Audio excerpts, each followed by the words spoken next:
Welcome guys, Zoop learning आप सभी का स्वागत है। पिछले वीडियो में हमने बिजनेस रिस्क का डेफिनेशन देखा एंड हमने डिस्कस किया what are the characteristics of a business. उसका लिंक आपको राइट हैंड साइड के टॉप कॉर्नर में दिख रहा होगा, वहां पर आप क्लिक करोगे तो आराम से पिछला वीडियो देख सकते हो। आज के वीडियो में हम लोग डिस्कस करने वाले हैं what are the main features of a business risk and its types.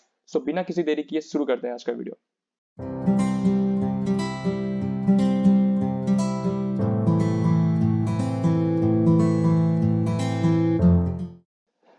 Main features of business risk.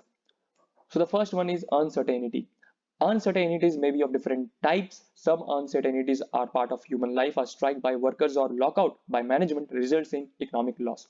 तो देखिए बहुत तरीके के अनसर्टेनिटीज होती है। जैसे कि पहला हो गया कि जैसे पहला टाइप का हो गया कि जो स्ट्राइक हो जाता है। आप सुनते होंगे कंपनी में आए दिन कोई ना कोई कंपनी में स्ट्राइक हो जाता है, कोई वर्कर ने कर दिया, या लॉकआउट हो जाता है। और स्ट्राइक और लॉकआउट में क्या डिफरेंस है वो मैं बता देता हूँ कि स्ट्राइक में क्या होता है ना कि वर्कर्स काम करना बंद कर देते हैं, और लॉकआउट में क्या है कि मैनेजमेंट वर्कर को काम नहीं करने देती है। ठीक है, तो दोनों में ये चीज का फर्क है, लेकिन कॉमन यही है कि दोनों में काम नहीं होता बस। ठीक है, अब जैसे अदर अनसर्टेनिटीज क्या हो गया? Other uncertainties may be fluctuation in demand and price, wrong estimation of demand and supply, change in like और भी तरह के अनसर्टेनिटीज होते हैं, जैसे कि चेंज इन प्रोडक्शन टेक्नोलॉजी। ठीक है, कोई कॉम्पिटिटर ने कोई अलग स्ट्रेटेजी अपना ली, वो भी एक तरह का भाई अनसर्टेनिटी है। गवर्नमेंट पॉलिसी, वो भी एक तरह का अनसर्टेनिटी है भाई, कुछ भी हो सकता है। मतलब सपोज कोई गवर्नमेंट का पॉलिसी आपके बिजनेस के लिए फेवरेबल हो सकता है, कोई पॉलिसीज नहीं भी हो सकती है। ठीक है, काफी अनसर्टेन है। कॉम्पिटिटर आपका कोई भी कैसा कदम भी ले सकता है आने वाले समय में।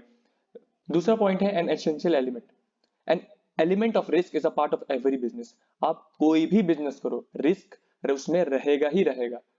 मतलब आप रिस्क को आप मिनिमाइज कर सकते हो, लेकिन आप कंप्लीटली एलिमिनेट नहीं कर सकते।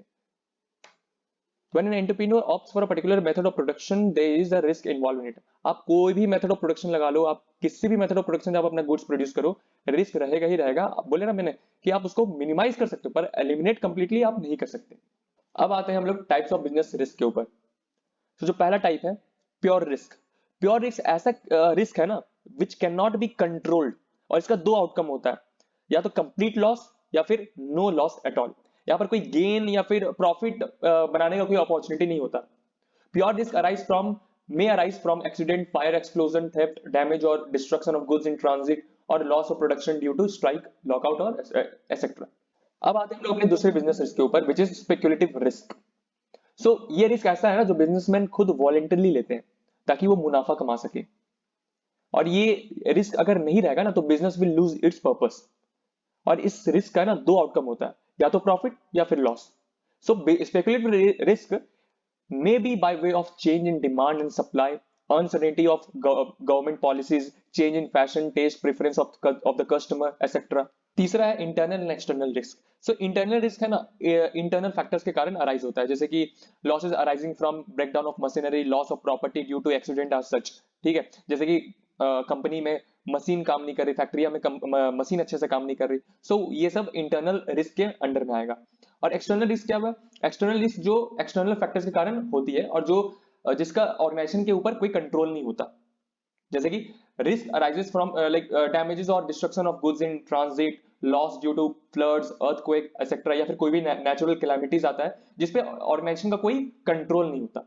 अब दूसरा है इंश्योरेबल एंड अनइंश्योरेबल रिस्क। यार इंश्योरेबल रिस्क क्या होता है कि जो जिसको आप इंश्योर करा सकते हो।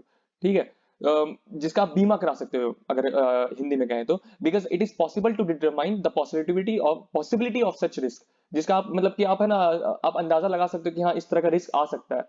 हाँ, जैसे कि आप कोई अपने कंपनी के लिए, अपने फैक्ट्री के लिए प्लांट खरीदे हो, या फिर कोई मशीन खरीदे हो, मशीन लगाए हो आप, या फिर अपने ट्रांसपोर्टेशन के लिए अपने गुड्स को इधर से उधर ट्रांसपोर्ट कर सके, उसके लिए आपने गाड़ी खरीदी। ठीक है, तो उसको आप इंश्योर करवा सकते हो, उसका बीमा करवा सकते हो, इंश्योरेंस ले सकते हो आप उसका, ताकि कल को कोई भी दिक्कत आए तो वो आराम से वो टैकल हो जाए।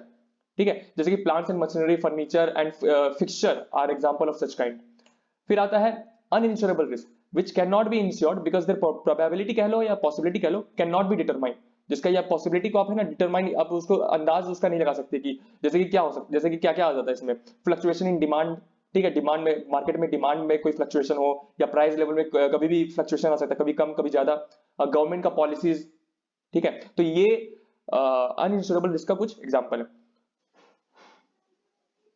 पांचवा है प्रॉपर्टी एंड पर्सनल रिस्क। सो जो भी प्रॉपर्टी आप पोजेस करते हो, चाहे फैक्ट्री हो, प्लांट हो, मशीनरी हो, उसमें किसी भी टाइप का डैमेजेस या डिस्ट्रक्शन होता है ड्यू टू नेचुरल और मेन मेड कॉजेज, तो वो प्रॉपर्टी इसके अंदर में आता है। Personal risk may be due to accident, occupational diseases etcetera involving loss of life और injury of people working for the business.